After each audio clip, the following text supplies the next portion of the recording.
A very good morning to all of you, and welcome you again another session of biology class. ठीक है।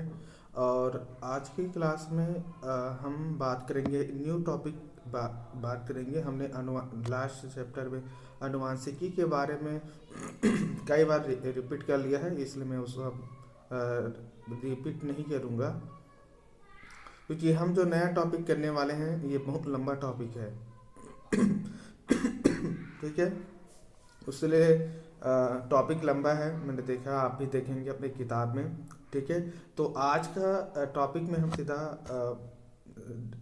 बात करते हैं। ठीक है, ज़्यादा लंबा नहीं खींचूंगा मैं। ठीक है, सीधा फैक्ट बात करेंगे, क्योंकि इस टॉपिक का एक वीडियो में और शेयर करूंगा और ये वाला वीडियो 2 वीडियो में शेयर करूंगा आपको।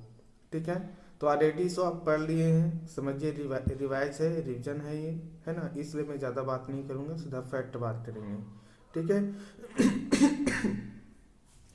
तो आज का जो टॉपिक है वो है जैविक प्रक्रिया, लाइफ प्रोसेस। ठीक है, तो जैविक प्रक्रिया, लाइफ प्रोसेस नाम से स्पष्ट है। जैविक प्रक्रिया, जैविक मतलब जीवों में, है ना, प्रक्रिया प्रक्रिया, है ना, प्रोसेस। ठीक है, तो जीवों में होने वाली प्रक्रिया या जीवों में होने वाली अनिवार्य प्रक्रिया, है ना, जीवों में होने वाली अनिवार्य प्रक्रिया को जैविक प्रक्रिया कहा जाता है। जैसे कि पोषण, है ना, न्यूट्रिशन जो होता है वो एक अनिवार्य प्रक्रिया है, क्योंकि पोषण से ही जो जीव होते हैं या जो जीवधारी होते हैं और जीव होते हैं ना, चाहे पादप हो या जंतु हो, उन्हें भोजन की आवश्यकता होती है, और भोजन ग्रहण करने की जो प्रक्रिया है वही पोषण होता है, न्यूट्रिशन। ठीक है, तो ये अनिवार्य है, क्योंकि उससे बिना वो जीवित नहीं रह सकता और नहीं कार्य नहीं कर सकता, है ना। ये हुआ पहला प्रक्रिया, पोषण। ठीक है, क्योंकि हमारा जो टॉपिक है वो जैविक प्रक्रिया पार्ट 1 है, क्योंकि आपके सिलेबस में जैविक प्रक्रिया जो लाइफ प्रोसेस है उसको 3 पार्ट में डिवाइड किया गया है। तो हमारा अभी जो 4 चैप्टर जो इस लाइफ प्रोसेस में पढ़ने वाले हैं, पहला पोषण बता दिया, दूसरा जो होता है परिवहन। ठीक है, अब परिवहन जानते हैं ट्रांसपोर्ट कहा जाता है, ट्रांसपोर्ट। तो परिवहन नाम से स्पष्ट है। ठीक है, चाहे गाड़ी का परिवहन हो या भोज्य पदार्थों का परिवहन हो, है ना, एक स्थान से दूसरे स्थान में पहुंचाने की जो प्रक्रिया है या पहुंचने की जो प्रक्रिया है वो परिवहन होता है ना। तो उसी तरह यहाँ पे मनुष्य में क्या होता है, भोज्य पदार्थों का परिवहन होता है। ठीक है, transport of food materials in human body. ठीक है, तो यहाँ पर मनुष्य में भोज्य पदार्थों का एक स्थान से दूसरे स्थान में ले जाने का जो मेन जो काम करता है वो होता है ब्लड, रक्त जो होता है, खून जो होता है, रक्त के माध्यम से भोज्य पदार्थों का क्या करते हैं, एक स्थान से दूसरे स्थान पहुंचाने का काम करते हैं, ये परिवहन। ठीक है, इंसान जीव ने खाना खाया।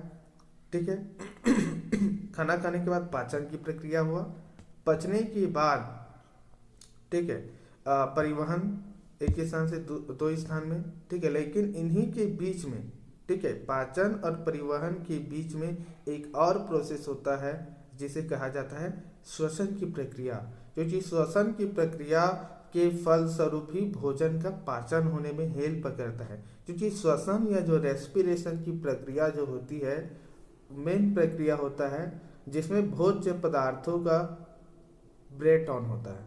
ठीक है, भोज्य पदार्थों का ब्रेक डाउन होना या भोज्य पदार्थों का टूटना श्वसन की प्रक्रिया कहलाता है। लेकिन आप लोग हमेशा ये पढ़ते हैं कि वायुमंडल से ऑक्सीजन को ग्रहण करना अपने नाक के माध्यम से, है ना, और उसको अपने नाक के माध्यम से ही CO2 के रूप में बाहर निकालना श्वसन की प्रक्रिया होता है, ऐसा आप लोग पढ़े हैं।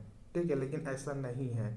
ठीक है, भोज्य पदार्थ जब पोषण की प्रक्रिया होता है तो भोजन ग्रहण करने के बाद, ठीक है, वहां पर क्या होते हैं, ये बात जरूर है कि वायुमंडल से O2 को ग्रहण कर, O2 सांस के माध्यम से जाते हैं, है ना। तो यहाँ पर क्या होता है, ये जो भोज्य पदार्थ होते हैं वो ऑक्सीजन के प्रेजेंट में, है ना, क्योंकि भोज्य पदार्थ जो होता है वो जटिल कॉम्प्लेक्स मॉलिक्यूल होता है, एक जटिल अणु होता है, तो उन्हें ऑक्सीजन के प्रेजेंट में वहाँ पे क्या होता है, ब्रेक डाउन होता है। ठीक है, तो ये होता है श्वसन की प्रक्रिया, जिनमें भोज्य पदार्थों का क्या होता है, टूटता है। ठीक है, तो ये हो गया श्वसन की प्रक्रिया, हो गया परिवहन भी हो गया, पोषण भी हो गया। और नेक्स्ट जो आपका है वो होता है उत्सर्जन, होता है एक्सट्रैक्शन होता है। ठीक है, तो उत्सर्जन नाम से स्पष्ट है, बाहर करना। ठीक है, उत्सर्जन। तो जीवों में भोज्य पदार्थों का, ठीक है, पाचन होता है। अब पाचन होने के बाद जो भोज्य पदार्थ था पचित नहीं हो पाता है, या उनका, क्योंकि वो जटिल होता है ना, तो जटिल होता है तो कुछ ऐसे भोज्य पदार्थ होते हैं जिसका पाचन नहीं हो पाता है ना। ऐसे भोजन को अपचित भोजन कहते हैं, है ना। और ये अपचित या वेस्ट मटेरियल जो होता है ये हमारे शरीर में रहता है, ये हमारे शरीर के लिए हानिकारक होते हैं। तो हानिकारक होते हैं तो इसको क्या करते हैं, शरीर से बाहर निकालने की जो प्रक्रिया है ना। अपचित भोज्य पदार्थ, अपचित भोज्य पदार्थ को शरीर से बाहर निकालने की जो प्रक्रिया है ना, उसे कहा जाता है उत्सर्जन की प्रक्रिया कहलाता है। और इसमें मेन जो रोल यहाँ पर जो होता है, क्योंकि जो अपचित भोज्य पदार्थ जो शरीर के जो लार्ज इंटेस्टाइन जो होता है, बड़ी आंत जो होते हैं, वहाँ पर वो कलेक्ट होते हैं, बाद में फिर रेक्टम की माध्यम से वो शरीर से बाहर निकल जाता है ना। तो इस तरह से यहाँ पर इस टॉपिक में 4 प्रक्रिया के बारे में हम जो लाइफ प्रोसेस है, लाइफ प्रोसेस में ये 4 टॉपिक को कवर करेंगे।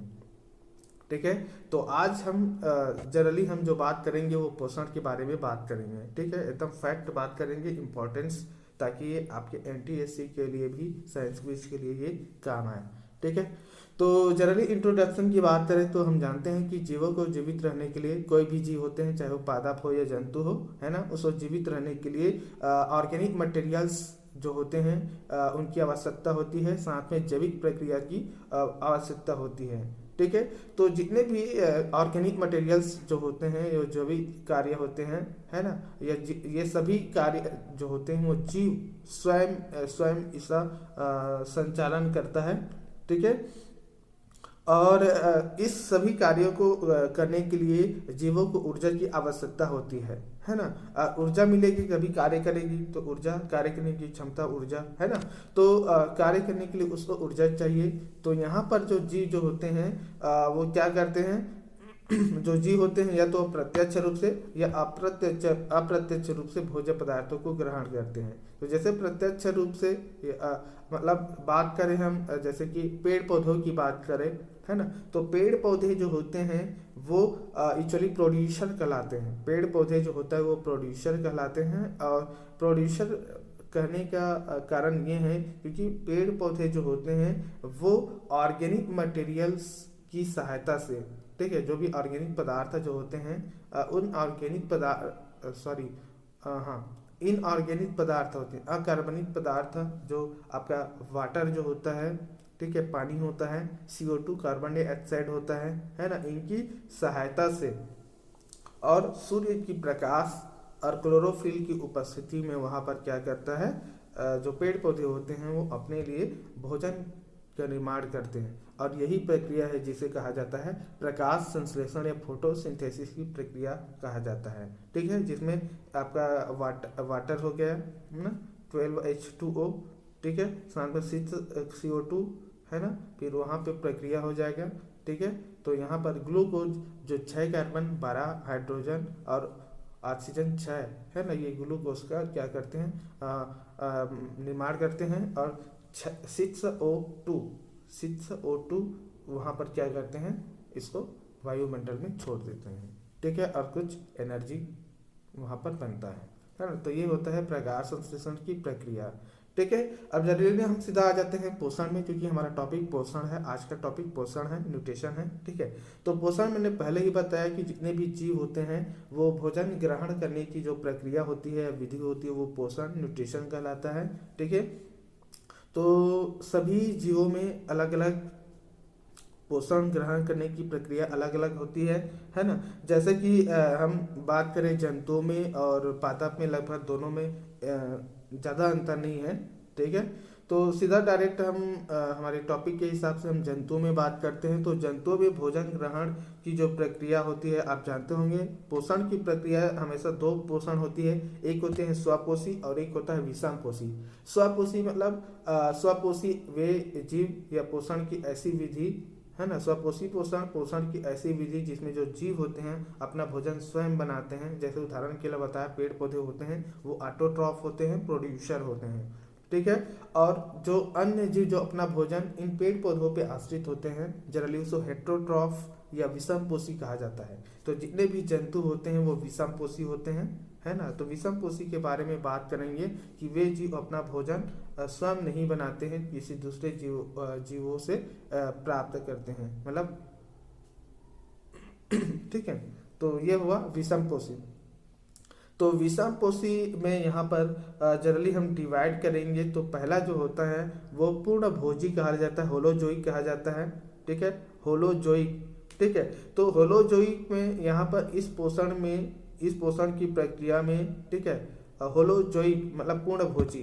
तो यहाँ पर क्या करते हैं, जो जीव जो होते हैं भोजन को सीधा निगलता है और निगलने के लिए उसको ये आहार नाल होता है, इस माउथ से लेके पूरे इधर एक लंबी सी नली होता है जिसे आहार नाल कहा जाता है, ठीक है। तो यहाँ पर क्या करते हैं, भोजन को निगलते हैं अंदर ग्रहित करते हैं। इसके बाद भोजन के शरीर के अंदर में क्या हो गया, यहाँ पे माउथ है यहाँ पे पाचन हो गया, ठीक है। बाद में और थोड़ा विस्तार से बताऊंगा मैं, ठीक है। तो पाचन होता है, पाचन के बाद वहाँ पे अवशोषण होता है ना, स्वांगीकरण होता है ना। इस तरह से ये प्रक्रिया इनमें इसमें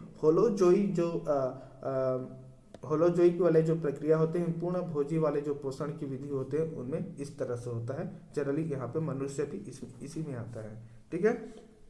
तो इसी पूर्ण भोजी की जो प्रक्रिया है उसको और डिवाइड कर देते हैं, जिसमें हम जनरली इसको शाकाहारी कहा जाता है ना।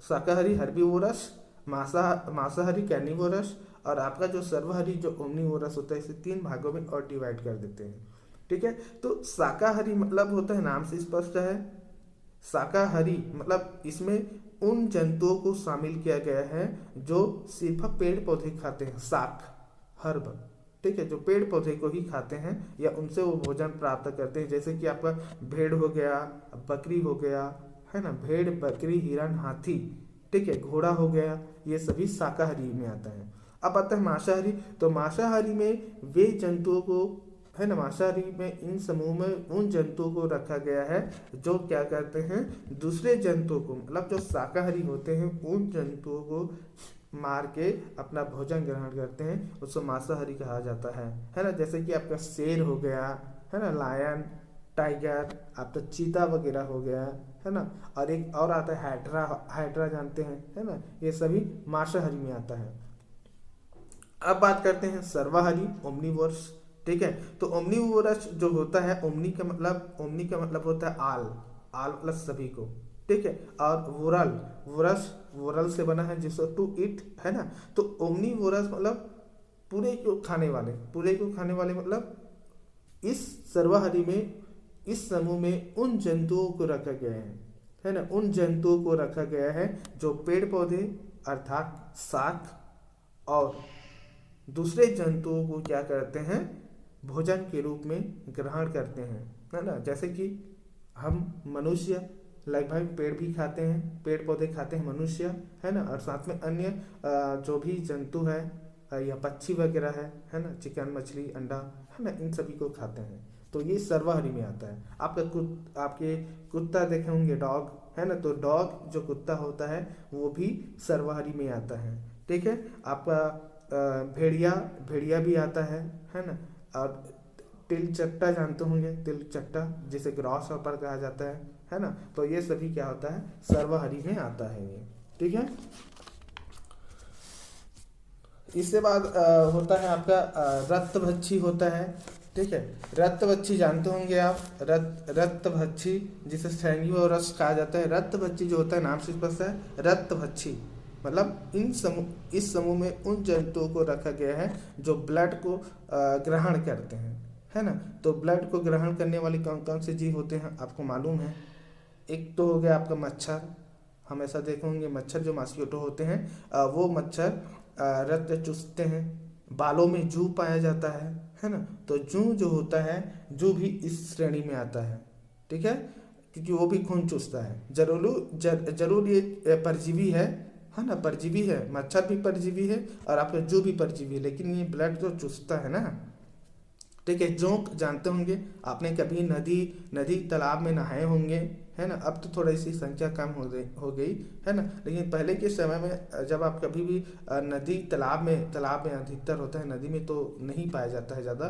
तो तालाब में जब कभी नहाने के लिए गए होंगे तो आपको पता होगा कि वो जो जोंक होता है वो आके हमारी बॉडी शरीर में चिपक जाते हैं, और चिपकने के बाद वो वहाँ पर क्या करते हैं, जो आपका जो जोंक है वो वहाँ पर क्या हो जाते हैं, उस त्वचा पे बैठ जाएगा और वहाँ पर वो खून को चूसते रहता है, ठीक है। और वो अपने उनके बॉडी में हीरोटिन पाया जाता है, ठीक है। वो वहाँ पे आके चिपक जाता है, आपको पता भी नहीं चलेगा, ऐसा वो चिपक जाता है शरीर में और खून को चूसते रहता है एकदम।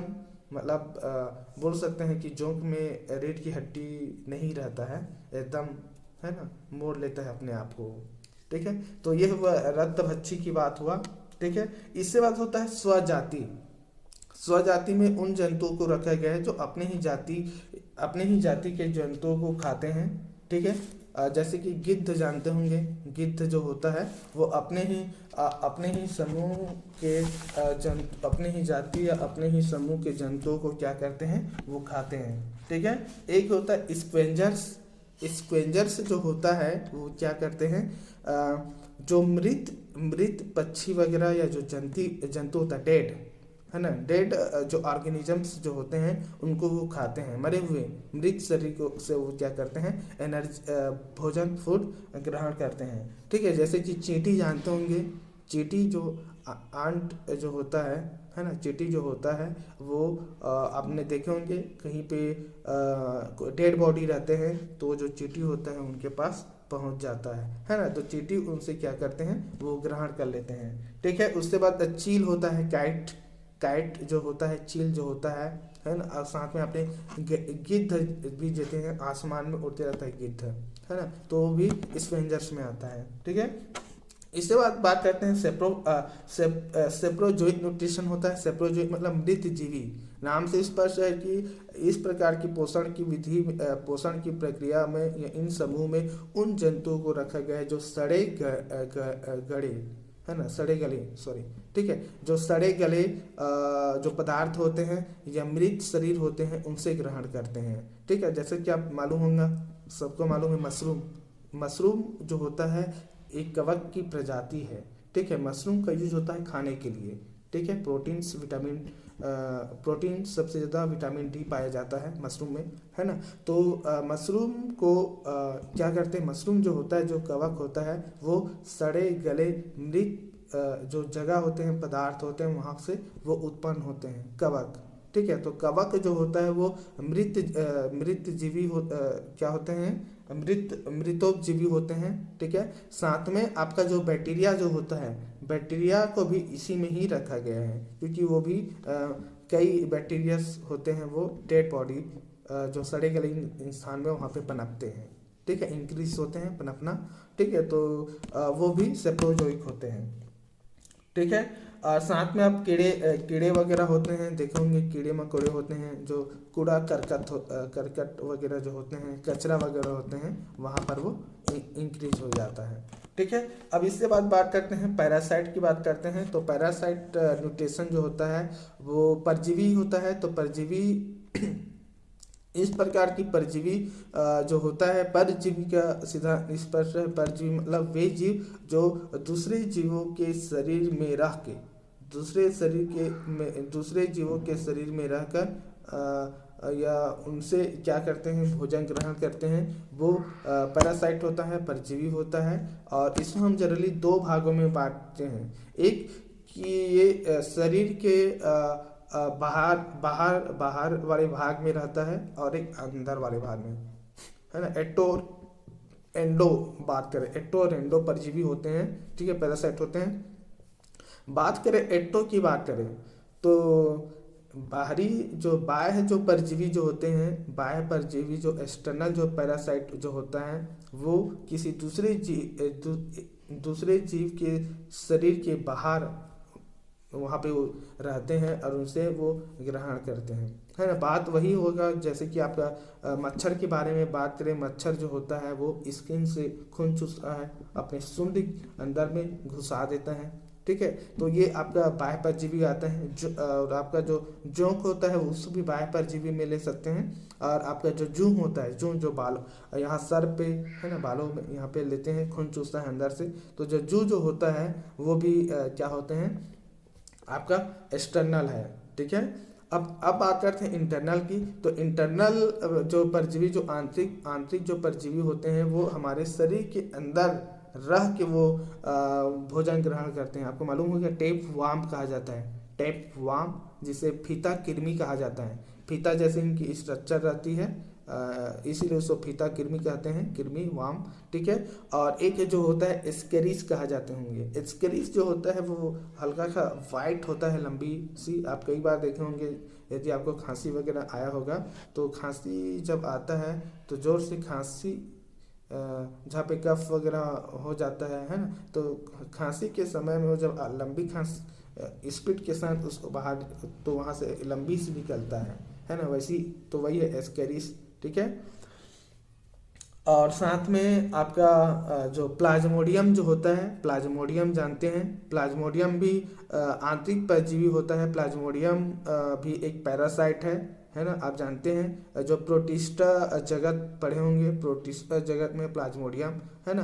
तो क्योंकि प्लाज्मोडियम जो पैरासाइट होता है, जो इसी की सहायता से मच्छर एक कैरियर होता है, वाहक होता है। इसी प्लाज्मोडियम को एक शरीर से दूसरे शरीर में ये क्या कर देते हैं, वहाँ पे पहुँचा देता है। तो इसी से मलेरिया होता है, प्लाज्मोडियम से मलेरिया होता है। मच्छर की काटने से मलेरिया होता है ऐसा बोलते हैं। लेकिन मच्छर जब काटता है तो उनके बॉडी में ये जो प्लाज्मोडियम जो होता है पैरासाइट वो रहता है, और बाद में मनुष्य में वो पहुँच जाता है प्लाज्मोडियम, ठीक है। फिर वो लाइफ साइकिल अपना पूरा करेगा, है ना। तो इस तरह से मलेरिया होता है प्लाज्मोडियम के थ्रू, ठीक है। इसके बाद आपको जानते हैं एंट अमीबा होता है। एंट अमीबा भी जानते होंगे, एक कोशिकी होता है, यूनिसेलुलर ऑर्गेनिजम्स होते हैं। इससे हिस्टोलिका होता है, एंट अमीबा हिस्टोलिका, इससे पेचिस वगैरह होता है ना। और एक होता है मलभोजी। मलभोजी जो होता है कैप्रोजोइक होता है मलभोजी। मलभोजी से नाम से स्पष्ट है, वे जंतु जो मल से अपना भोजन ग्रहण करते हैं। जैसे कि पिग जो होता है, PIG पिग, सुअर कहा जाता है ना। सुअर जो होता है इन्हीं की श्रेणी में आता है, ठीक है। तो ये जनरली हो गया आपका पोषण की विधि में, जनरली ये पोषण की विधि है ना। अब इन्हीं पोषण की विधि हर जीवों में अलग अलग होता है। पोषण की जो विधि होता है, बात करें हम मनुष्य में बात करें तो मनुष्य में पोषण की प्रक्रिया कंप्लीट करने के लिए एक सिस्टम पाया